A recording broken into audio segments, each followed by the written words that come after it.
Attorney general office থেকে যখন আওয়ামী লীগকে নিষিদ্ধ করা একটা দাবি উঠেছে হাইকোর্টে, সেই অফিস থেকে এটার প্রতিবাদ করা হয়েছে, এটা বিপক্ষে দাঁড়িয়েছে। ব্যক্তিগতভাবে আমি মনে করি কোনো রাজনৈতিক দলকে নিষিদ্ধ করার পক্ষে আমি না।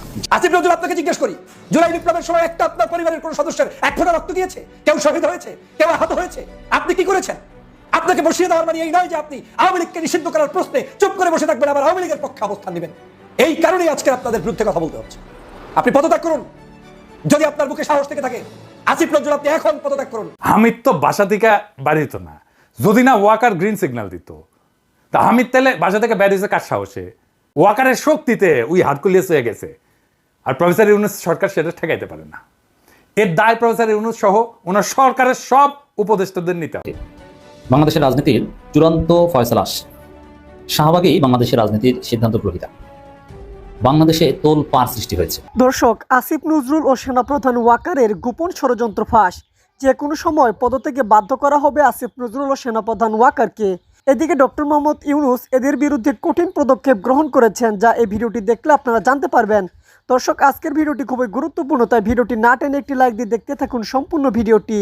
আর চ্যানেলে নতুন দর্শক হয়ে থাকলে চ্যানেলটি সাবস্ক্রাইব করে আমাদের সঙ্গে থাকুন। চলুন ভিডিওটি শুরু করা যাক। আমাদেরকে কনক সারোয়ার ছিল না, তো ওরে নিতে পারতেন না ওই জায়গাটা, সেটা তো নিবেন না, সেটা তো নজরে আসবে না, চোখে পড়বে না। দিল্লি স্টারের গোলাম মর্তজারে ওয়াশিংটন পাঠিয়েছে প্রেস মিনিস্টার করে, তাও আবার সিনিয়র সেক্রেটারি র্যাঙ্কে, অ্যাম্বাসেডারের চাইতে উপরে, বাসের চেয়ে কোনসি বড়, কোন লিখছে ওইটি? আলী রিয়াজার বদিউল আলম মজুমদার, খেয়াল রাখেন, এগুলোর জবাব দিতে হবে আপনাদের। হ্যাঁ, ভাইবেন না পার পেয়ে যাবেন সামনে, কোনো মহাপুরুষ এসে আপনাকে বাঁচাবে না। হ্যাঁ, ঐক্যমত করিচ্ছেন করবেন, কয়া দিলাম করতে পারবেন, লিখে রাখতে পারেন। আমি গেলে খেয়াল করেছি ওই যমুনার যায় যারা ঢুকিচ্ছে না, তাদের কারো কারো গোয়ার তেল জমিচ্ছে, তেল তেল তেল কেমনে বের করা লাগে আমি জানি। আইজার নাম টাম কইলাম না, আমি নাম ধরে কয়ে সব কয়টার আমল নামা কয়ে দেবো। যাই হোক, এই যা যা ঘটিচ্ছে এগুলো দায় কলে প্রফেসর ইউনূসকে নেওয়া লাগবে। ফাইনালি তো আপনি অ্যাপ্রুভ করেছেন, তাই না? অপদার্থতার দায় আপনারও নেওয়া লাগবে। হামিদ তো বাসা থেকে বাড়ি দিত না, যদি না ওয়াকার গ্রিন সিগন্যাল দিত। তা হামিদ তেলে বাসা থেকে বেরিয়েছে কার সাহসে? আসেন সেটাই না বুঝে দেখি। ওয়াকারের শক্তিতে ওই হারকুলিয়াস হয়ে গেছে। আর প্রফেসর ইউনূস সরকার সেটা ঠেকাইতে পারে না। এর দায় প্রফেসর ইউনূস সহ ওনার সরকারের সব উপদেষ্টাদের নিতে হবে, নিতেই হবে। রাষ্ট্রের সরকার সবচেয়ে বড় রাজনৈতিক ইনস্টিটিউট। আপনার উপদেষ্টারা সব কয়টা অরাজনীতিক, রাজনীতির কিছুই বুঝেন না, বুঝেন না আপনারা, কিন্তু ভাব দুচানির বেলা আম্বিয়া সব কয়টা। তাই রাজনীতিটা করিচ্ছে ওয়াকার। আপনারা তো রাজনীতি করবেন না, পণ করিছেন রাজনীতি করবেন না, বুঝবেনও না। আবার খায় এসেছে আপনাদের 5 বছর ক্ষমতার থাকবে, পাবলিকে আন্দাই দিবে 5 বছর। একেবারে পাবলিকের ডলা খাইতে না চাইলে ড্যামেজ কন্ট্রোলের জন্য আজকে হাসিনার সব কয়টা প্রধান নির্বাচন কমিশনারকে গ্রেপ্তার করেন, আর জনগণের কাছে মাপ চান হাত জোর কইরা, যে আমরা ভাল শুন, মাপ কইরা দেন। জুলাই চার্টার লেখার কথা ছিল কবে? 5 আর 6 আগস্ট 2024। ওই 2-3 দিন ধান্দা করিছে, কে উপদেষ্টা হবি, কে কোন মন্ত্রণালয় নিবি, কে কেমনে ধান্দা করবি, কে নায়ক হবি, কে মাস্টার মাইন্ড হবি। জুলাই চার্টার লেখা থাকলে প্রফেসর ইউনূসের হাতে একটা ম্যান্ডেট কাগজ ধরে দেওয়া যেত। এটা ছাত্রদের মনে হলো ডিসেম্বরে গিয়া চোর পালাইছে, তখন বুদ্ধি বের হয়েছে, তখন চার্টার করা লাগবে। জুলাই আগস্ট বিপ্লবের সারা করেছে ছাত্ররাই আগে, আর কেউ না। ছাত্ররা বুঝে নাই যে তারা জনগণকে তৈরি করে নাই, জনগণকে তৈরি করছে অসংখ্য মানুষ বিরাট সময় ধইরা। ছাত্ররা কি পিয়াস করিমকে চেনে না? চিনতো? উনি একা ব্যাটিং করে গেছে একটা দীর্ঘ সময়, একা একা হাসিনার শাসনের বিরুদ্ধে। তুইন মালিকরা চেনে? সে কি ফাইটটাই না দিছে পিয়াস করিমের পাশে থেকে? তুইন মালিককে তো চিনে না ছাত্ররা। ছাত্ররা তো সব নায়ক হইতে গেছে, ক্রেডিট নিতে গেছে, ইতিহাস হইতে চায় নাই, মাস্টার মাইন্ড হইতে গেছে। এটা একটা কালেকটিভ অ্যাচিভমেন্টকে ছাত্ররা নিজেদের বলে দাবি করেছে। এখানে মেজর মিস্টেক। এখন এক বিগত কাপড় দিয়ে শরীর দেখতে হবে, একবার সামনে উদাম হয়, একবার পিছিয়ে উদাম হয়। প্রত্যেকদিন ঘুমাইতে যাই একটা চিন্তা নিয়ে যে আজকে কি ব্লান্ডারটা করে সরকার। আমি অনেকবার কইছি উপদেষ্টা পরিষদ পুনর্গঠন করতে, করে নাই প্রফেসর ইউনূস। যারাই যায় উপদেষ্টা পরিষদে তারা ক্ষমতা উপভোগ করা শুরু করে, আর নিজের পছন্দ মতো লোক ঠাইসা ঠাইসা ঢোকায়, আর ব্লান্ডার করে একটার পর একটা। আসেন একটা মালকে দেখাই। জিএম কাদেরকে কার ইশারায় বাইরে রাখা হয়েছে? ইনু যদি গ্রেপ্তার হইতে পারে, জিএম কাদেরকে কোন পুণ্য করিছে যে তারে অবাধে ঘুরতে দেওয়া হবে? আর তার দলের নেতা আনিসুল ইসলাম মাহমুদ, যে কিনা হাসিনা মন্ত্রী ছিল, তাকে এখন রাজনৈতিক সভা করতে দেওয়া হবে। হাসানুল হক ইনুর যা দায়, তার চাইতে কি জিএম কাদেরের দায় কম? আগস্টের 7 তারিখে মাইনের ভয়ে ওই কইছিল প্রফেসর ইউনূসের বিকল্প নাই, আমরা তারা সাহায্য করব। আবার পরের দিন আগ বাড়ায় কয় জীবন্ত কিংবদন্তি ডক্টর ইউনূস আমাদের অহংকার। কি হারামজাদা জাউরা জাউরা। আবার এখন কি বলে দেখেন, সংস্কার আমরা এই মুহূর্তে চাই না, আমরা ওনাকে আর সরকার প্রধান হিসেবে আমরা তাকে চাই না। তারা দেশকে পরিবর্তন করার জন্য কোনো কাজ করছেন না। আমরা এক ফেসিবাদকে বিদায় দিয়েছি, আমরা আরেকটি ফেসিবাদকে গ্রহণ করার জন্য নয়। তাহলে আপনারা কাউকে নির্বাচন থেকে বাদ দিতে পারবেন না। দেশকে বিভক্ত করে প্রত্যেক মানুষকে বাদ দিয়েছে। আমরা আওয়ামী লীগ সহ আর অনেক দল মিলে সবসময় কোনো নির্বাচনে 50 ভাগের কম ভোট আমরা পাইনি, তাদের কোনো বাদ দিয়ে গেছে। উনি বলছেন যে আমরা ঐক্যবদ্ধ ভাবে সবকিছু করবো, উনি করছেন সম্পূর্ণ অনৈক্যভাবে সব করছেন। শুনেছেন কেমন জাউরার জাউরা ওরে আরামসে ঘুরবার দিচ্ছে প্রফেসর ইউনূস। তো ওই সাহসটাকে দিছে জিএম কাদেরকে? প্রফেসর ইউনূস আপনার সরকার দিছে, এটাই আপনার অ্যাচিভমেন্ট। 9 মাসের মধ্যে অহংকার থেকে আপনার চায়না হয়ে গেছে। দুনিয়ার ভালসিনগুলারা ঢুকেছেন না, না পারে কাম, না পারে দাবরানি দিতে, না পারে বিপ্লবকে রক্ষা করতে। ওই জিএম কাদের রে 2টা বাড়ি দিলে 3 নাম্বার বাড়ি দেওয়ার আগে আব্বা বইলা ডাকবে। আপনি কন প্রফেসর ইউনূস, আপনার সাথে আপনার সরকারের সাথে জিএম কাদেরের কি বোঝাপড়া? আমরা জানতে চাই কেন প্রফেসর ইউনূসের সরকার জোকার হামিদকে পলায় যাওয়া নিয়ে কোনো বিবৃতি বা ব্যাখ্যা দেয় নাই। আর শিরিন শারমিন তো এখনো দেশে আছে, শোনা যায় ওয়াকারের তত্ত্বাবধানে আছে। ওরে ধরেন না কেন? হাসিনা রেজিমে তো সে 3rd মোস্ট ইম্পর্টেন্ট পারসন ছিল, নাকি ওয়াকারের জিম্মায় আছে জন্য 7 খুন মাপ? আপনি কি করেছেন?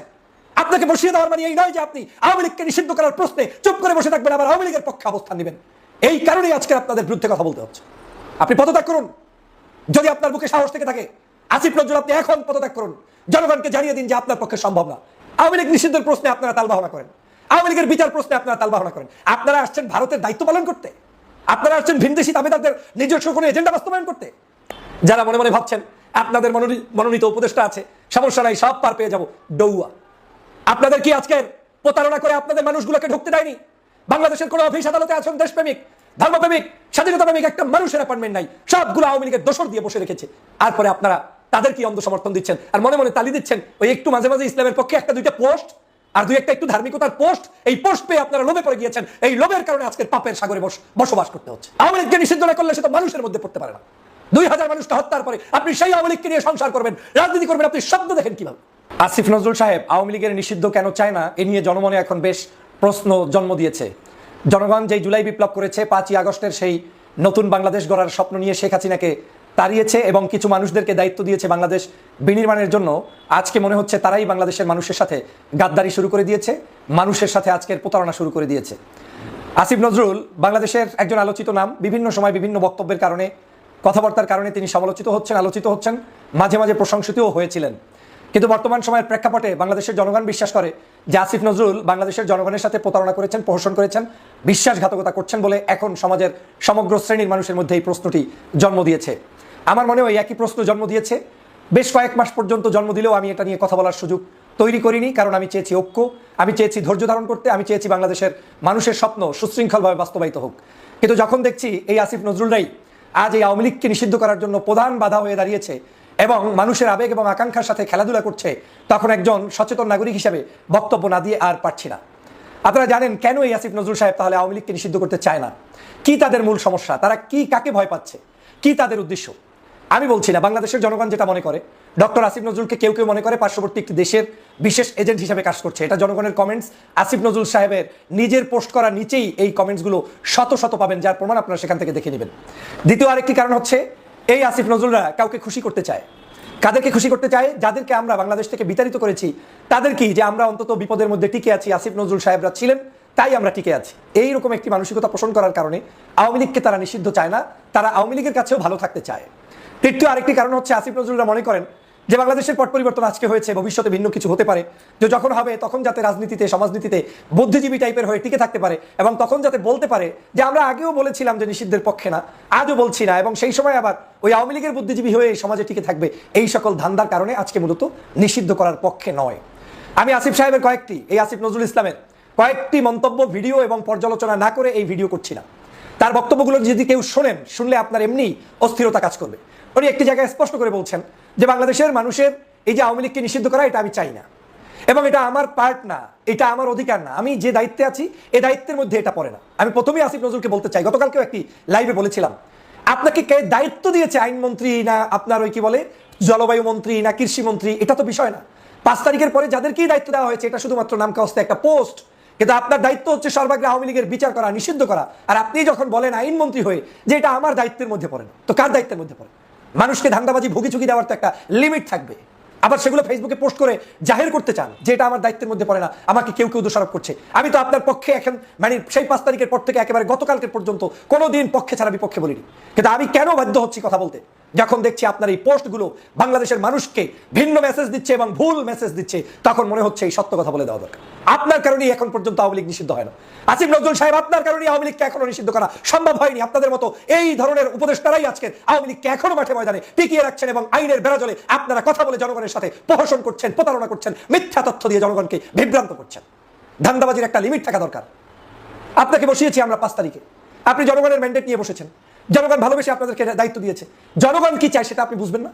আপনি কি করে বলেন যে এটা আমার দায়িত্বের মধ্যে পড়ে না? এখন রেজওয়ানাকে বসিয়েছি, ওনার দায়িত্বে এটা পড়ে না, আপনার দায়িত্বে এটা পড়ে না, আরেকজনের দায়িত্বে এটা পড়ে না, তো এটা পড়বে কার দায়িত্বে? আপনাদেরকে এখন সাময়িক সময়ের জন্য বসানো হয়েছে।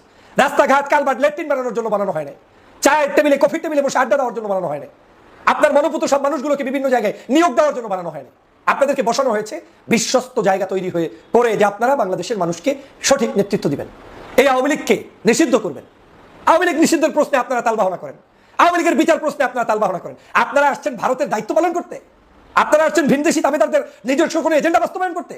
এই জুলাই বিপ্লব হয়েছে কি আপনার কোনো আত্মীয় রক্ত দিয়েছে? আসিফ সাহেব, আসিফ নজরুল, আপনাকে জিজ্ঞেস করি, জুলাই বিপ্লবের সময় একটা আপনার পরিবারের কোনো সদস্যের 1 ফোঁটা রক্ত দিয়েছে? কেউ শহীদ হয়েছে, কেউ আহত হয়েছে? আপনি কি করেছেন? আপনাকে বসিয়ে দেওয়ার মানে এই নয় যে আপনি আওয়ামী লীগকে নিষিদ্ধ করার প্রশ্নে চুপ করে বসে থাকবেন, আবার আওয়ামী লীগের পক্ষে অবস্থান নেবেন। এই কারণেই আজকে আপনাদের বিরুদ্ধে কথা বলতে হচ্ছে। আপনি পদত্যাগ করুন যদি আপনার বুকে সাহস থেকে থাকে।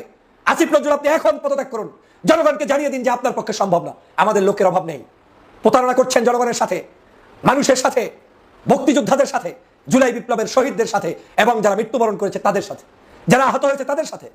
জবাব দিবেন কি? সব দিক খুশি রাখতে চাচ্ছেন তো সব দিক খুশি রেখে বিশাল কিছু অর্জন করতে পারবেন না। একটি আদর্শ নিয়ে চলুন। এই কারণেই আমি এই সকল বুদ্ধিজীবী টুদ্ধিজীবী দেখতে পারি না, আমার শরীরের মধ্যে জমে না। বাংলাদেশে কিছু বুদ্ধিজীবী আছে, তাদের মূল কাজ হচ্ছে যার 5টা ভোট নাই, 2টা ভোট নাই, ব্যানার ধরার পার্টি নাই, সেই সব মানুষদেরকে বাতাস দেয়। আর যারা মূলত দেশের জন্য, স্বাধীনতার জন্য লড়াই করে, সংগ্রাম করে, তাদেরকে মার্কাটা পর্যন্ত দেয় না, তাদেরকে মেয়রটা পর্যন্ত ঘোষণা করতে পারে না, তাদেরকে আপনার সুন্দরভাবে মূল্যায়ন করতে পারে না, তাদের নেতাকর্মীর নামে মামলা থাকে, জেলের মধ্যে বন্দী থাকে। এই হচ্ছে এদের দ্বিচরিত্র। এরা আদতে আপনাদের কোনো বন্ধু নয়, এরা শত্রুরা বন্ধু সেজে বসে আছে শুধু আপনাদেরকে ঘায়েল করার জন্য। আজকে জাতীয় দাবিতে রূপান্তরিত হয়েছে আওয়ামী লীগ নিষিদ্ধ করুন, আর আপনারা সেই দাবি নিয়ে চুপচাপ বসে আছেন। আমার স্পষ্ট আপনাকে অনেক কিছু বলার ছিল, আমি সব কথা বলতে চাই না। আমরা এখনো চাই বাংলাদেশ ঐক্যবদ্ধভাবে এগিয়ে যাক, কিন্তু আপনার এই চরিত্রের কারণে আমার সন্দেহ হচ্ছে আপনি একমাত্র কারণ যে আপনার কারণে এইগুলো হচ্ছে না। মানে এবারের মিশনটা কি?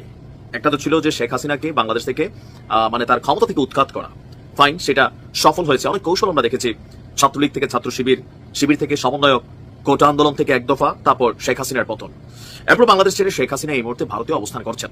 এরপরে দাওয়াত দিয়ে ডাইকাই না ডক্টর মোহাম্মদ ইউনূসকে যেই ক্ষমতার চেয়ারে বসানো হলো, দিন শেষে তিনি কি অপমানিত হয়ে, লাঞ্ছিত হয়ে তার এই নিয়োগকর্তাদের হাতে তার কি মানে এন্ডিং হবে এই ক্ষমতার পরিবর্তন? বা আই ডোন্ট নো। কারণ আজকে আমরা শাহবাগ থেকে যে আওয়াজ শুনছি, সেই আওয়াজের লাস্ট ফিনিশিং টাচ কোনটা?